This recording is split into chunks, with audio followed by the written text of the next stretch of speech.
कैसे हो आप लोग। तो दोस्तों लास्ट टाइम हमने स्टार्ट किया था पीरियोडिक क्लासिफिकेशन ऑफ एलिमेंट्स, जो था हमारा इंग्लिश मीडियम का सेकंड चैप्टर। तो दोस्तों लास्ट टाइम हमने डन किया था, हमने बेसिक कॉन्सेप्ट पढ़ा था कि कैसे एलिमेंट आया। उसके बाद हमने एक साइंटिस्ट के बारे में पढ़ा था जो था हमारे डोवेन आइलैंड। दोस्तों उसके बाद हम लोग जो करने वाले हैं, आपको बताना चाहता हूं कि जो डोवेन आइलैंड साइंटिस्ट थे बेटा वो क्या हो गए, फेल हो गए। उसके बाद जो दूसरे नंबर पर साइंटिस्ट है उनका नाम था न्यूलैंड। तो दोस्तों न्यूलैंड ने बनाया ऑक्टेट रूल। न्यूलैंड सर आप ऊपर क्यों हो, नीचे तो आओ मेरे बगल में।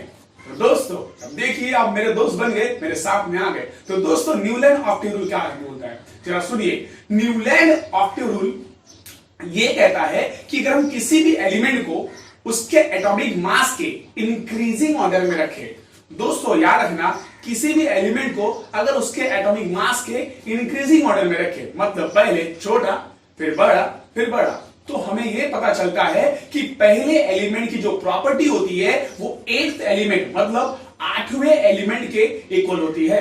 If we arrange all the elements on the basis of atomic mass in increasing order, then the first element having a same chemical property as the 8th element। ये था हमारे न्यूलैंड का ऑक्टेट रूल। दोस्तों बताना चाहता हूं कि Newland का ऑक्टेट रूल जो बेस था वो था हमारा म्यूजिक नोट्स सा रे गा मा पा धा नी सा, अर्थात पहले सा और 8वां वाला भी सा। तो हमने कह दिया कि पहले एलिमेंट की प्रॉपर्टी जो होती है वो 8th एलिमेंट प्रॉपर्टी क्या होती है, सेम होती है। लेकिन दोस्तों बताना चाहता हूं कि न्यूलैंड जी ने भी वही कहा बाकी लोगों की तरह, in a same group all the elements having a same chemical property, मतलब एक ही ग्रुप में जितने भी एलिमेंट्स होते हैं उनकी प्रॉपर्टी सेम होती है। तो दोस्तों याद रखना सेकंड नंबर पे जो साइंटिस्ट है उनका नाम था Newland, and Newland made a octave rule.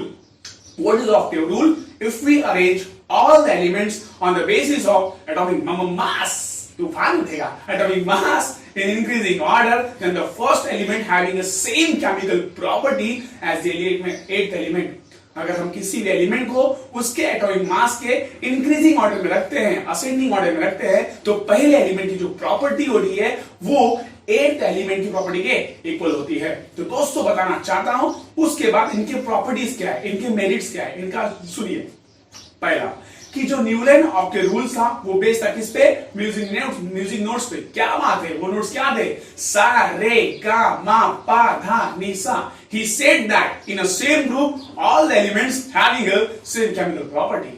दोस्तों बताना चाहता हूं कि उन्होंने लेकिन कुछ मिस्टेक्स कर दिए। क्या? He doesn't kept blank spaces for the unknown element, मतलब उन्होंने अननोन एलिमेंट के लिए कोई भी ब्लैंक स्पेस छोड़ा नहीं, ये था उनका demerit. He doesn't kept blank spaces for the unknown element।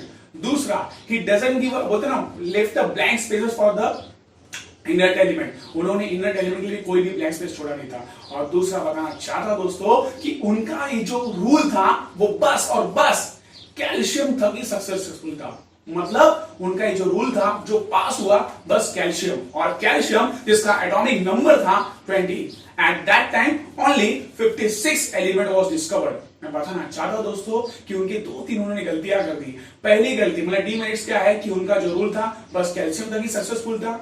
दूसरा, उस समय 56 एलिमेंट की डिस्कवरी थी। तीसरा, उन्होंने अननोन एलिमेंट्स के लिए कोई भी ब्लैंक स्पेस छोड़ा नहीं था। चौथा, उन्होंने इनर्ट एलिमेंट्स के लिए भी कोई ब्लैंक स्पेस छोड़ा नहीं था। तो दोस्तों आज हम लोगों ने पढ़ा न्यूलैंड का ऑक्टेट रूल। इसके बाद दोस्तों इनका जो रूल था मैं बताना चाहता हूं कैल्शियम तक ही सक्सेसफुल हुआ, आगे चल के फेल हो गया। तो इस जब फेल हो गया तो एक नए साइंटिस्ट आए जिसका नाम था मेंडेलीव। लेकिन मेंडेलीव ने क्या रूल बनाया वो बताऊंगा मैं अपने अगले लेक्चर में, अपने नेक्स्ट लेक्चर में। तो दोस्तों एक शॉर्ट रिवीजन लेते हैं। Today we had discuss about the Newland octet rule. Newland octet rule, if we arrange all the elements on the basis of atomic mass in increasing order, then the first element having the same chemical property as the 8th element। Now what are the merits of Newland octet rule? दोस्तों बताना चाहता हूं according to the Newland octet rules, in a same group all the elements having a same chemical property, he arranged all the elements on the basis of atomic mass in increasing order। His rule was based on a music notes, that music notes are sa re ga ma pa da ni sa, but he did 2 to 3 mistakes। That means what are the demerits of the Newland octet? The first one, his rule was successful till the calcium which is having the atomic number 20, At that time, only 56 elements were discovered. He doesn't keep the blank spaces for the unknown element. He doesn't keep the blank spaces for the unknown element. तो दोस्तों आज हमने Newton के बारे में पढ़ा, अब आगे पढ़ेंगे मेंडेलीव के बारे में। तब तक के लिए दोस्तों मेरे चैनल को प्लीज प्लीज प्लीज लाइक करो, शेयर करो, सब्सक्राइब करो। Thank you. जय हिंद।